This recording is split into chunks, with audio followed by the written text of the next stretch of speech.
America में shutdown का असर दिखने लगा है। सरकारी शटडाउन के बीच राष्ट्रपति डोनाल्ड ट्रंप ने शुक्रवार को संघीय कर्मचारियों की बड़ी तादाद में छंटनी की घोषणा की। व्हाइट हाउस की तरफ से कहा गया है कि देश भर में विभिन्न विभागों में हजारों कर्मचारियों को नौकरी से हटाया जा रहा है। ट्रंप ने इस फैसले के लिए डेमोक्रेट्स को जिम्मेदार ठहराया और इसे डेमोक्रेट ओरिएंटेड करार दिया है। ट्रंप ने ओवल ऑफिस में पत्रकारों से बातचीत में कहा कि उन्होंने यानी डेमोक्रेट्स ने ही ये सब शुरू किया है।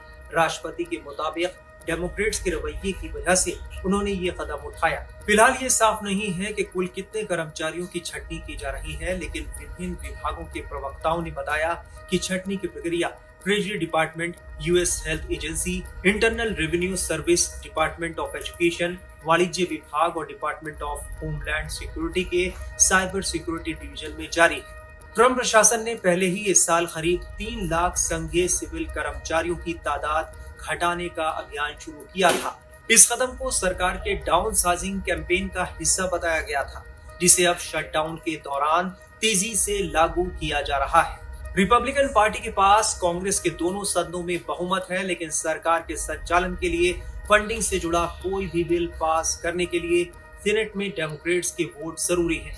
डेमोक्रेट्स ने फिलहाल हेल्थ इंश्योरेंस सब्सिडी के विस्तार की मांग पर अड़कर बातचीत रोक रखी है। ट्रंप प्रशासन का कहना है कि अगर ये सब्सिडी नहीं बढ़ाई गई तो अफोर्डेबल केयर एक्ट के तहत बीमा लेने वाले करीब 2 करोड़ 40 लाख अमेरिकियों पर इसका नकारात्मक असर पड़ेगा और उनकी हेल्थ कॉस्ट में भारी बढ़ोतरी होगी।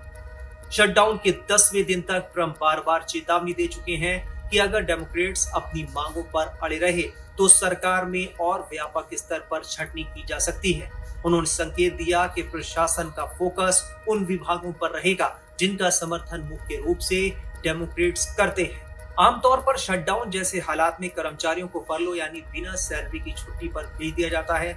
इस शटडाउन के दौरान लगभग 7,50,000 कर्मचारियों को छुट्टी पर भेजे जाने की उम्मीद है। शटडाउन खत्म होने के बाद उन्हें नौकरी पर बहाल कर दिया जाता है। आमतौर पर उन्हें पिछली सैलरी भी मिलती है, लेकिन इस बार स्थिति एकदम अलग है। अगर शटडाउन लंबा चला तो कई कर्मचारियों को स्थायी रूप से निकाला जा सकता है।